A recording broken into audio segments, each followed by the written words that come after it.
اللهم رب اشرح لي صدري ويسر لي امري واحلل عقدة من لساني يفقهوا قولي.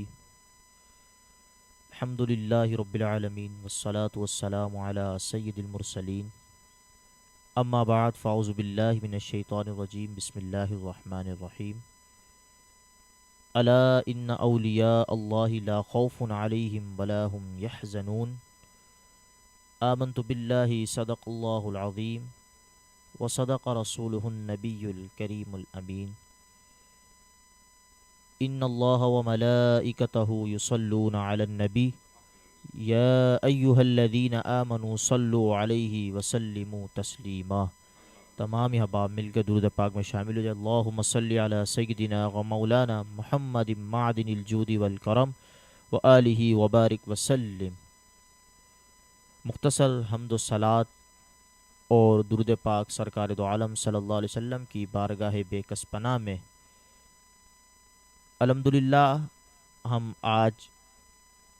ایک دفعہ پھر راہ نجات کے پلیٹ فارم سے الحمدللہ ہمارے راہ نجات کے اس پروگرام کو ترتیب دینے والے سید غلام مجتبیٰ ہادی صاحب کو میں مبارکباد پیش کرتا ہوں، ان کی پوری ٹیم کو، کہ الحمدللہ آپ نے عرس خواجہ غریب نواز رحمۃ اللہ تعالیٰ علیہ کے حوالے سے ایک سیگمنٹ تیار کیا پورا، اور اس میں آپ نے نعت خواہوں حضرات کو اور علماء اکرام کو دعوت دی تاکہ وہ نعت خواہ حضرات اپنی عقیدت پیش کریں اور علماء اکرام آپ کی احوال زندگی پر گفتگو فرمائیں اور لوگوں تک ان کے اس پیغام کو پہنچائیں جس پیغام کو عام کرنے کے لیے انہوں نے اپنی زندگیاں ختم کر دیں، اپنی زندگیاں اسی میں گزار دیں. آج ہم جو سنتے ہیں اللہ والوں کی کرامتیں، اللہ والوں کی باتیں، تو یہ اللہ تبارک و تعالیٰ کی طرف سے عطا ہوتی ہے. انہی میں سے ایک اللہ تبارک و تعالیٰ کے کامل ولی، کامل بزرگ، اور ایک اللہ تبارک و تعالیٰ کی سمجھے نعمت عظمیٰ ہیں ہم گناہ گاروں کے ہاتھ میں، جن کو ہم خواجہ غریب نواز رحمۃ اللہ تعالیٰ علیہ کے نام سے یاد کرتے ہیں. آپ رحمۃ اللہ تعالیٰ علیہ 14 رجب المرجب کو 536 یا 537 ہجری میں جنوبی ایران کے شہر ستیان کے گاؤں میں سنجری نام کے گاؤں میں آپ کی ولادت ہوئی، اور آپ رحمۃ اللہ تعالیٰ علیہ کے والد محترم کا نام آپ رحمۃ اللہ تعالیٰ علیہ کے حاجی غیاث الدین رحمۃ اللہ تعالیٰ علیہ ہے، اور آپ کی والدہ محترمہ کا نام ام الورا ماہ نور نام ہے. یہ ہیں آپ کے والد اور والدہ اور آپ کا نام. آپ کا اصل نام حسن ہے اور آپ کا لقب خواجہ معین الدین چشتی اور دیگر القابات آپ کے ہیں. معین الدین آپ کو کہا جاتا ہے، یعنی کہ جس دین کا مددگار. آج ہم جو خواجہ غریب نواز رحمۃ اللہ تعالی علیہ کی سیرت کے بارے میں سن رہے ہیں، تو اس کے پیچھے جو ہے پورا ایک ان کا سلسلہ ہے، پوری زندگی ہے. ہم اولیاء اکرام رحمۃ اللہ تعالی علیہ کی کرامتیں تو سنتے ہیں، مگر ہم ان کی زندگی میں کا مطالعہ نہیں کرتے. ہم یہ نہیں دیکھتے کہ انہوں نے کتنی کوششیں، کتنی عبادتیں، کتنی ریاضتیں اور کئی دن تک کتنے فاقے کیے ہیں. بس ہم یہ سمجھتے ہیں کہ ان کو ایسی ہی یا خیرات میں یا جدی پشتی چلا ہوا ایک سلسلہ آ رہا ہے، وہ عطا ہو یا نہیں. اگر ہم ان کی زندگیوں کا مطالعہ کریں تو جتنے بھی اولیاء کاملین، جتنے بھی اللہ تبارک و تعالیٰ کے محبوبین مقربین بندے ہیں، تمام نے اللہ تبارک و تعالیٰ کی راہ میں قربانیاں دی ہیں. تو اس کے بعد اللہ تبارک و تعالیٰ نے ان کو یہ مقام اور مرتبہ عطا فرمایا کہ کئی سال گزر جانے کے بعد بھی دنیا ان کو یاد کرتی ہے، اور ان کے نام سے ہم اپنی حاجتیں پوری کرواتے ہیں، اور اللہ تبارک و تعالیٰ کی بارگاہ میں ان کو وسیلہ بناتے ہیں. اللہ تبارک و تعالیٰ قرآن مجید فرقان حمید میں خود فرماتا ہے، الا ان اولیاء اللہ لا خوف علیہم ولا هم یحزنون. سن لو، خبردار، یعنی کہ تنبیہ کی جا رہی ہے. اللہ تبارک و تعالیٰ تاکید فرما رہا ہے، الا یعنی کہ سن لو، خبردار، بے شک اللہ تبارک و تعالیٰ کے جو دوست ہوتے ہیں، جو محبوب ہوتے ہیں، جو مقربین بندے ہوتے ہیں، ان پر نہ کچھ خوف ہے اور نہ غم ہے.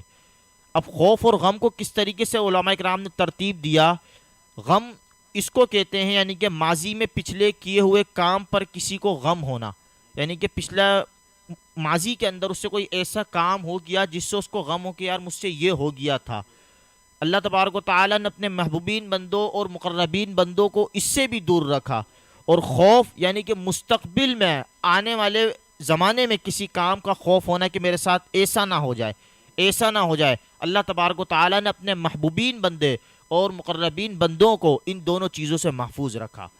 کیونکہ حدیث مبارکہ کا مفہوم ہے جو اللہ تبارک و تعالیٰ کی راہ میں نکل جاتا ہے تو اللہ تبارک و تعالیٰ اس کا ضامن بن جاتا ہے، اللہ تبارک و تعالیٰ اس کی غیب سے مدد فرماتا ہے، یہاں تک کہ حدیث طیبہ میں مفہوم ملتا ہے اللہ تبارک و تعالیٰ اس کے ہاتھ بن جاتا ہے جس سے وہ کام کر رہا ہوتا ہے، اللہ تبارک و تعالیٰ اس کے کان بن جاتا ہے جس سے وہ سن رہا ہوتا ہے، اللہ تبارک و تعالیٰ اس کی زبان بن جاتا ہے جس سے وہ بول رہا ہوتا ہے۔ اب اس کی تشریح دیکھیں تو علماء کرام فرماتے ہیں اس سے مراد یہ ہے کہ جب وہ بولتا ہے تو اللہ تبارک و تعالیٰ اس کی زبان میں ایسا اثر اور ایسی تاثیر پیدا فرما دیتا ہے کہ اس کی باتیں لوگوں کے دلوں میں اترتی ہیں اور لوگ اللہ اور اس کے رسول کے دین کی طرف راغب ہو جاتے ہیں۔ اب آپ اسی کو دیکھیں کہ خواجہ صاحب رحمۃ اللہ تعالیٰ علیہ نے 90 لاکھ لوگوں کو جو کلمہ پڑھوایا،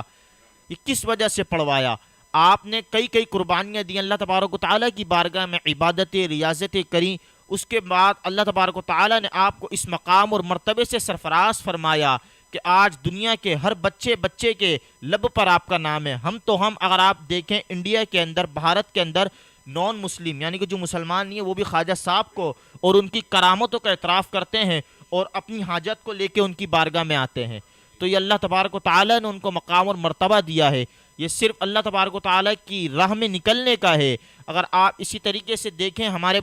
پچھلی تاریخ کو اٹھا کر ہمارے کئی اکابرین نے کس طرح سے زندگیاں گزاری، اور روایتوں میں تو یہاں تک ملتا ہے کہ آپ رحمۃ اللہ تعالی علیہ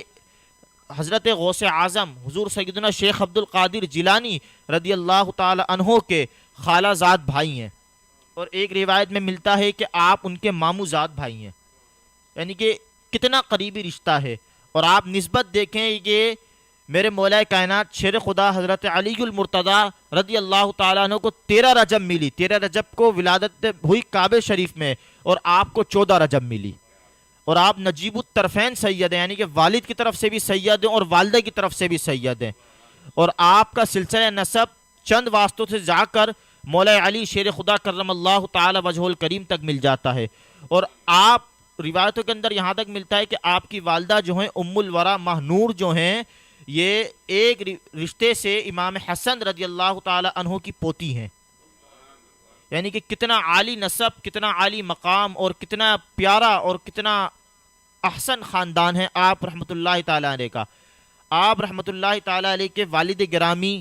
امیر و کبیر تھے، یعنی کہ مال و دولت کی آپ کے یہاں کمی نہیں تھی، مگر جب آپ اللہ تبارک و تعالیٰ کی راہ میں نکلے تو ایسے نکلے کہ مال و دولت کو چھوڑ دیا، بس صرف اللہ اور اس کے رسول کی یاد میں لگ گئے اور اس کے دین کی تبلیغ میں لگ گئے۔ آپ رحمۃ اللہ تعالیٰ علیہ کے والد محترم کا یعنی کہ آپ رحمۃ اللہ تعالیٰ علیہ کی عمر تقریباً 15 سال تھی تو آپ رحمۃ اللہ تعالیٰ علیہ کے سر سے والد کا سایہ اٹھ گیا تھا۔ آپ رحمۃ اللہ تعالیٰ کے والد ماجد نے ایک باغ وراثت کے اندر اور ایک پن چکی چھوڑی تھی، آپ اسی کے ذریعے اپنا ذریعہ معاش بنا رہے تھے، اسی کے ذریعے اپنا ذریعہ معاش چلا رہے تھے۔ تو ایک دن اپنے باغ میں آپ کام کر رہے تھے تو لوگ کہتے ہیں نا کہ اللہ والوں کو اللہ والے ہی پہچانتے ہیں، وہاں پر ایک بزرگ کا گزر ہوا، وہ آپ کے باغ میں تشریف لائے تو حضور خواجہ غریب نواز رحمۃ اللہ تعالی علیہ نے ان بزرگ کا ادب کیا اور ان کو ایک درخت کے نیچے بٹھایا اور ان کو اپنے باغ میں سے انگور پیش کیے۔ جب آپ نے وہ انگور کھائے، بزرگ نے جب وہ انگور کھائے تو آپ رحمۃ اللہ تعالی علیہ کو انہوں نے کچھ اپنے منہ مبارک سے چبا کر دیا، یعنی کہ اپنے منہ سے کچھ چبا کر دیا۔ جب وہ آپ نے لیا اور اس کو کھایا تو ایسا اس کا اثر ہوا کہ آپ دنیا سے بے رغبت ہو گئے، دنیا کو آپ بھول گئے، وہ باغ بھی آپ نے بیچ دیا، وہ پن چکی بھی آپ نے بیچ دی، سب کچھ آپ نے بیچ دیا، صرف اللہ اور اس کے رسول کی یاد میں نکل گئے۔ تو اللہ تبارک و تعالی نے آپ کو یہ مقام اور مرتبہ دیا کہ 90 لاکھ لوگوں کو آپ کو کلمہ پڑھانے کا شرف حاصل کرا، آپ نے ان کو دائرہ اسلام میں داخل فرمایا۔ یہ اللہ تبارک و تعالی نے آپ کو مقام اور مرتبہ دیا۔ آپ کی کرامتیں تو بہت ہیں، مگر ہمیں چاہیے آج کے ہم اپنے بچوں کو سکھائیں اپنے بزرگان دین کی تعلیم کو، کہ ہمارے بزرگان دین نے کتنی قربانیاں دی اللہ تبارک و تعالیٰ اور اس کے رسول کریم صلی اللہ علیہ وسلم کی دین کی تبلیغ کے لیے۔ ہم لوگ علماء اکرام سے اور کتابوں میں کرامتیں تو پڑھ لیتے ہیں، مگر ہماری زندگی میں ان کا اثر نہیں ہوتا۔ واقعات تو پڑھ لیتے ہیں، مطالعے تو کر لیتے ہیں زندگیوں کے، بزرگان دین کے، اسلاف کے، مگر ہماری زندگی میں اس کا اثر نہیں ہوتا۔ اثر اس وجہ سے نہیں ہوتا کیونکہ ہم نے اس کو طریقے سے، جو انداز، جو طریقہ ہے، اس طریقے سے اس کو پڑھا نہیں ہوتا۔ اگر ہم پڑھیں بزرگان دین کی تعلیمات کو اور ان کے واقعات کو، تو ان کا ایک ایک لفظ ہمارے دل میں اثر کرتا ہے۔ اللہ تبارک و تعالیٰ کی بارگاہ میں دعا گو ہیں کہ یہ نذران عقیدت ہمارا پیش کرنا اللہ تبارک و تعالیٰ خواجہ معین الدین چشتی رحمۃ اللہ تعالی علیہ کی بارگاہ میں مقبول و منظور فرمائے، اور آپ کا خصوصی فیضان ہم تمام کو اور راہ نجات کی پوری ٹیم کو، بالخصوص سید غلام مصطفیٰ ہادی صاحب کو حضور خواجہ غریب نواز رحمۃ اللہ تعالی علیہ کا خصوصی فیضان عطا فرمائے، اور اسی طرح ہمیں اپنے بزرگان دین کے اعراس اور ان کے ایام مناتے رہنے کی توفیق عطا فرمائے، اور ان کو خوب خوب اصال ثواب کر کر اپنے لیے ذریعہ نجات کرنے کی توفیق عطا فرمائے۔ دوران گفتگو کوئی غلطی کوئی ہو گئی ہو، بندہ بشر ہونے کے ناطے اللہ تبارک و تعالیٰ کی بارگاہ میں دعا گو ہیں کہ اللہ تبارک و تعالیٰ اس کو اپنی رحمت کاملہ سے درگزر فرمائے، اور ہماری اس کوشش اور کاوش کو اپنی بارگاہ میں شرف قبولیت عطا فرمائے۔